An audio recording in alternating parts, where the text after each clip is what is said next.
नमस्कार बच्चों, मैं मिस्टर चौधरी आपका आपके YouTube channel YS maths classes पर स्वागत करता हूं। बच्चों, आज इस वीडियो में हम लेकर आए हैं कि यूपी पीएससी ने असिस्टेंट इंजीनियर की बम्पर वैकेंसीज निकाली है। इसकी सारी डिटेल्स इस वीडियो में हम आपको दिखाएंगे। अगर अभी तक आपने चैनल को सब्सक्राइब नहीं किया, सब्सक्राइब करें, वीडियो को लाइक करें और ज़्यादा से ज़्यादा शेयर करें ताकि ये वीडियो आप सभी बच्चों के पास पहुँचे जो यूपी पीएससी के थ्रू असिस्टेंट इंजीनियर बनना चाहते हैं। सबसे पहले हम बात करते हैं यहाँ पर प्रारंभिक तिथि की। तो इसके ऑनलाइन एप्लीकेशन शुरू हो चुके हैं 17/12/2024, यानी कि 17 दिसंबर 2024 से ऑनलाइन एप्लीकेशन शुरू हो चुके हैं। अंतिम तिथि की बात करें तो 17/1/2025, यानी कि 17 जनवरी 2025 तक आप इसका ऑनलाइन एप्लीकेशन फॉर्म फिल कर सकते हैं। आवेदन शुल्क यहाँ पर 17/1/2025 तक आपको जमा करना होगा। किस कैटेगरी में कितना आवेदन शुल्क देना है यहाँ पर देख सकते हैं। अगर आप जनरल कैटेगरी अनरिजर्व यानी कि सामान्य जाति में आते हैं, या फिर ओबीसी अदर बैकवर्ड कास्ट या अन्य पिछड़ा वर्ग में आते हैं, या आप इकोनॉमिकली वीक सेक्शन ईडब्ल्यूएस के अंतर्गत आते हैं, तो आप सभी कैंडिडेट्स को 125 रुपये यहाँ पर आवेदन शुल्क देना होगा।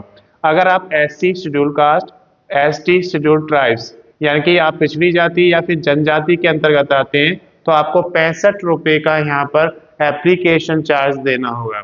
अगर आप फिजिकल हैंडीकैप्स यानी कि दिव्यांग के अंतर्गत आते हैं तो 25 रुपये की एप्लीकेशन फीस आपको देनी होगी। इसके बाद हम बात करते हैं कि जो एप्लीकेशन फी है आप कैसे जमा करेंगे। तो आप इसको डेबिट कार्ड अगर यूज करते हैं तो डेबिट कार्ड के थ्रू जमा करा सकते हैं। आप इसको क्रेडिट कार्ड के थ्रू भी जमा करा सकते हैं, और अगर आप नेट बैंकिंग यूज करते हैं तो उसके थ्रू भी इसका ऑनलाइन एप्लीकेशन फीस जमा कर सकते हैं। इसके बाद हम बात करते हैं आयु की। तो आयु 1/7/2024 यानी कि 1 जुलाई 2024 को कैलकुलेट की जाएगी। उस डेट को आपकी आयु कम से कम 21 वर्ष और ज्यादा से ज्यादा 40 वर्ष होनी चाहिए। 21 वर्ष से कम नहीं होनी चाहिए और 40 वर्ष से ज्यादा नहीं होनी चाहिए। अगर छूट की बात करते हैं तो आयु में छूट दी जाती है रिजर्व कैटेगरीज को। तो कितनी छूट दी जाएगी, वो यूपी पीएससी नियम के अनुसार जो भी आयु में छूट दी जाती है वो छूट आपको इसमें दी जाएगी। इसके बाद हम कुल पदों की संख्या की बात करते हैं तो 604 पदों पर ये बम्पर वैकेंसी निकाली गई है जो कि असिस्टेंट इंजीनियर की भर्ती है। योग्यता की बात करते हैं तो बीई या बीटेक आपका होना चाहिए, बैचलर इन इंजीनियरिंग या बैचलर इन टेक्नोलॉजी। सिविल से आपका होना चाहिए, या मैकेनिकल से, या इलेक्ट्रिकल से, या फिर एग्रीकल्चरल इंजीनियरिंग से। अगर आपने बीई या बीटेक किया हुआ है तो आप इसका फॉर्म अप्लाई करने के लिए एलिजिबल हैं। इसके बाद हम बात करते हैं डॉक्यूमेंट्स की कि क्या क्या डॉक्यूमेंट्स इसमें लगेंगे। तो जब भी आप ऑनलाइन एप्लीकेशन फिल करते हैं तो उसमें कुछ एंट्रीज आपको फिल करनी होती हैं जिससे आपका ऑनलाइन एप्लीकेशन कंप्लीट होता है। बात करते हैं एलिजिबिलिटी की। तो एलिजिबिलिटी में आपके योग्यता के डॉक्यूमेंट्स आते हैं, जैसे कि यहाँ पर बैचलर इन इंजीनियरिंग आपसे मांगा गया है, या फिर बीटेक बैचलर इन टेक्नोलॉजी मांगा गया है। तो ये डॉक्यूमेंट्स आपके पास स्कैन कॉपी में होने चाहिए। इसके बाद आईडी प्रूफ भी आपके पास स्कैन कॉपी में होना चाहिए। आपका एड्रेस प्रूफ होना चाहिए जिसकी स्कैन कॉपी आपके पास होनी चाहिए। इसके बाद फोटो की अगर बात करते हैं तो पासपोर्ट साइज फोटोग्राफ्स आपके पास होना चाहिए जो आपको अपलोड करना है, तो उसकी स्कैन कॉपी आपके पास होनी चाहिए। सिग्नेचर की अगर बात करते हैं तो आपको एक पेज पर सिग्नेचर करना है और उसकी स्कैन कॉपी आपको अपने पास रखना है ताकि आप उसको भी अपलोड कर सकें।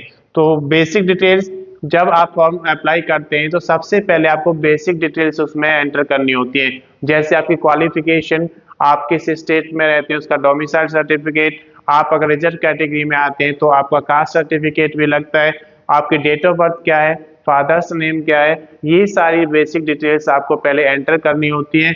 उसके बाद ये सारे डॉक्यूमेंट्स आप अपलोड करेंगे।